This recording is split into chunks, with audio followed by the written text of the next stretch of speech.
La loyauté envers le Parti communiste chinois est la première condition préalable pour un journaliste en Chine. Les journalistes doivent passer un examen peu ordinaire. 4 législateurs pro-démocratie de Hong Kong ont été exclus du conseil municipal, et tous les autres ont décidé de démissionner en signe de protestation. Le secrétaire d'État américain Mike Pompeo a déclaré que le Parti communiste chinois, ou PCC, est la première menace mondiale pour la liberté, qualifiant le PCC de brutal. Dans une interview exclusive, un ancien lieutenant-colonel de la marine chinoise nous dit que ce n'est qu'une question de temps avant que Pékin ne commence une guerre, c'est-à-dire à la politique et aux positions du régime. Plus de 200 000 journalistes ont passé cet examen. En cas d'échec, les cartes de presse des journalistes ne seront pas renouvelées.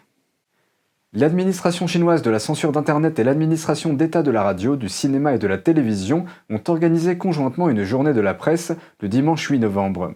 Lors de la conférence, le Parti communiste chinois a ordonné à tous les journalistes de s'unir étroitement autour du parti, avec Xi Jinping en son sein.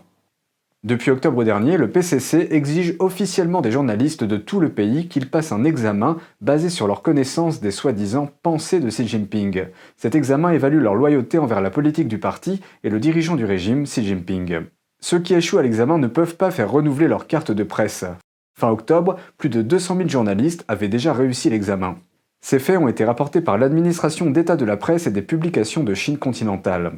La batterie de questions du test comprend des questions telles que « Tous les médias devraient-ils servir les objectifs du Parti communiste chinois ?» La réponse à donner est oui.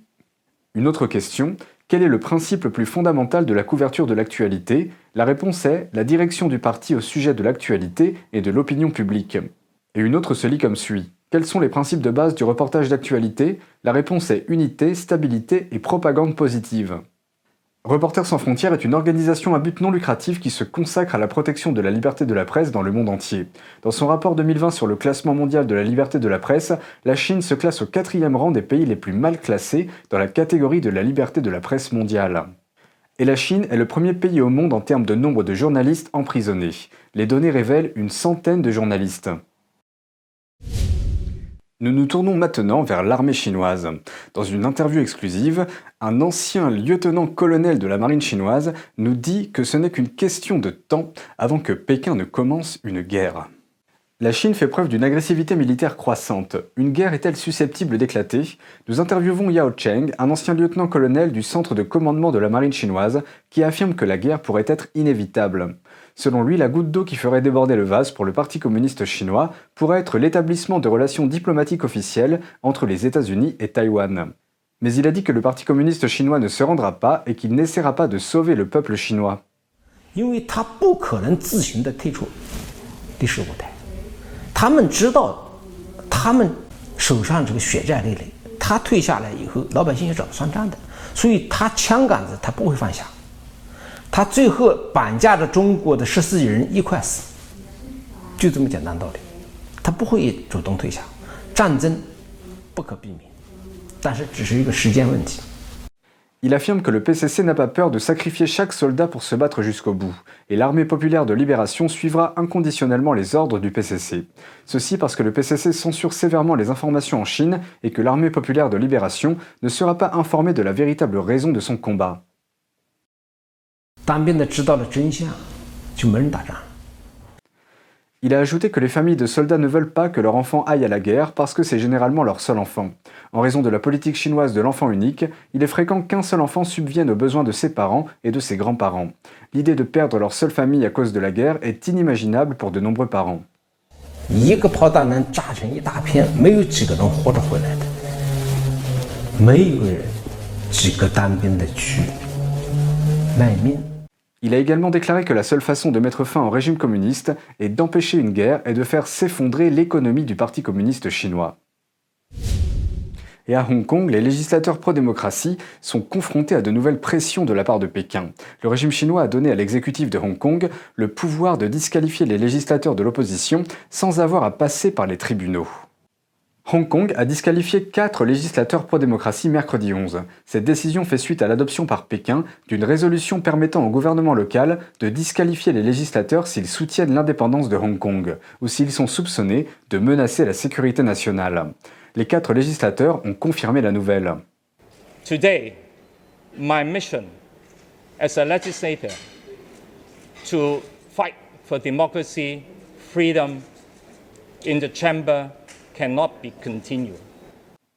Les législateurs ont tenté de s'opposer à ce que de nombreuses personnes de l'ancienne colonie britannique considèrent comme un effritement des libertés causées par Pékin. La dirigeante de Hong Kong a souligné que chaque législateur doit dorénavant assumer la responsabilité de ses actes. From now on, every lawmaker who enters such an important legislature must shoulder the responsibility of supporting the basic law of the Hong Kong Special Administrative Region and being loyal to the People's Republic of China. Les résidents de Hong Kong ont exprimé leur désaccord avec la décision du gouvernement. Well, actually, the Legislative Council members are the representatives of the people. It is the people that voted to put them into their positions. The government cannot simply disqualify the lawmakers with different views who objected to their motions. The government has been entirely unreasonable. They never care about the viewpoints of the people of Hong Kong. They do what they want to do. Le gouvernement de la région affirme que les 4 élus ont été disqualifiés pour avoir mis en danger la sécurité nationale, mais il n'a pas donné de détails. Tous les élus pro-démocratie de Hong Kong ont décidé de démissionner ensemble en protestation contre le licenciement de 4 des leurs. Ils ont déclaré qu'ils remettraient leur lettre de démission. Le conseil législatif de 70 sièges est contrôlé par le camp pro-Pékin. Les 15 démissionnaires sont les derniers législateurs pro-démocratie restants. Le Royaume-Uni renforce les mesures visant à bloquer les investissements étrangers qui menacent la sécurité nationale. C'est ce qui ressort d'un projet de loi publié mercredi 11 qui couvre des secteurs tels que la défense et l'énergie. Le projet de loi sur la sécurité nationale et les investissements donnera au ministre de plus grands pouvoirs pour examiner et intervenir dans les investissements étrangers considérés comme malveillants. Au début de l'année, le Royaume-Uni a retiré la société chinoise Huawei de certaines parties du réseau de télécommunications du Royaume-Uni en raison de préoccupations d'espionnage. Cela a mis en évidence la méfiance croissante du Royaume-Uni vis-à-vis des menaces sur la sécurité nationale que représente Pékin. Et aux États-Unis, le secrétaire d'État Mike Pompeo déclare que le Parti communiste chinois est la première menace mondiale pour la liberté. Il a parlé des principes américains lors du lancement du Cercle pour la liberté et la démocratie de l'Institut Ronald Reagan, ce mardi 10 novembre. Le secrétaire d'État Pompeo a souligné l'importance de la liberté et de la démocratie, qualifiant le Parti communiste chinois d'autoritaire, brutal et contraire à la dignité humaine et à la liberté. M. Pompeo a déclaré que le PCC était le principal défi que l'administration Trump et l'Amérique allaient devoir contrer dans les années à venir. Every place that human freedom wants to flourish, the Chinese Communist Party is resisting it. And so each time we have a conversation at every level between the United States and China, we raise these issues. M. Pompeo s'est dit confiant que les États-Unis surmonteront ces problèmes et a ajouté qu'il s'assurerait que tous les ambassadeurs des États-Unis auraient comme priorité absolue les questions liées à la Chine. My ambassadors, no matter where they are in the world, have China at the top of their list. So if you're an ambassador in the Democratic Republic of Congo or in South Korea, you know that the Chinese Communist Party is intent on impacting that country, and we are determined to make sure that we use our capacity to push back against that challenge.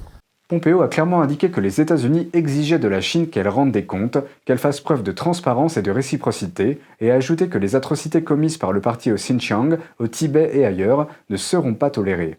No more illegal claims in the South China Sea. No more coercion and co-optation of American businesses. No more consulates used as dens of spies. No more stealing of intellectual property. And no more ignoring fundamental human rights violations. Le secrétaire d'État Pompeo a déclaré que cette position contre le PCC nécessitait des efforts diplomatiques aussi bien que militaires, ce qui est l'une des raisons pour lesquelles l'administration Trump a levé des investissements historiques pour faire grandir les forces armées américaines. Il a également déclaré que l'administration continue à renforcer les institutions internationales comme l'OTAN pour les sensibiliser à la menace constituée par le PCC marxiste-léniniste. Faisant référence à Reagan, le secrétaire d'État a déclaré que le vœu inné de la liberté, de l'autonomie personnelle et de la dignité humaine repose dans l'âme de chacun d'entre nous. Pompeo a déclaré avoir mis en place la Commission américaine des droits inaliénables qui a pour objectif de recentrer la politique étrangère américaine sur ces notions fondamentales de la dignité humaine. Il a déclaré que ces politiques devraient être fondées sur l'amour porté à l'Amérique, qui feront des États-Unis un leader et qui rendront ses alliés plus forts et plus autonomes. Il a souligné que la promesse de liberté de l'Amérique n'oppose pas les oppresseurs aux opprimés et ne se concentre pas sur le matérialisme. Selon lui, la liberté aux États-Unis signifie que tous les hommes et les femmes sont à l'image de Dieu, avec des droits qui leur sont conférés par lui en vertu de la nature profonde de l'être humain. Regard sur la Chine, c'est fini pour aujourd'hui. Merci pour votre présence et votre soutien. N'hésitez pas à partager nos vidéos pour nous aider à diffuser une information non censurée sur la Chine et à défendre la liberté de la presse et les droits de l'homme. Très bonne soirée et à bientôt.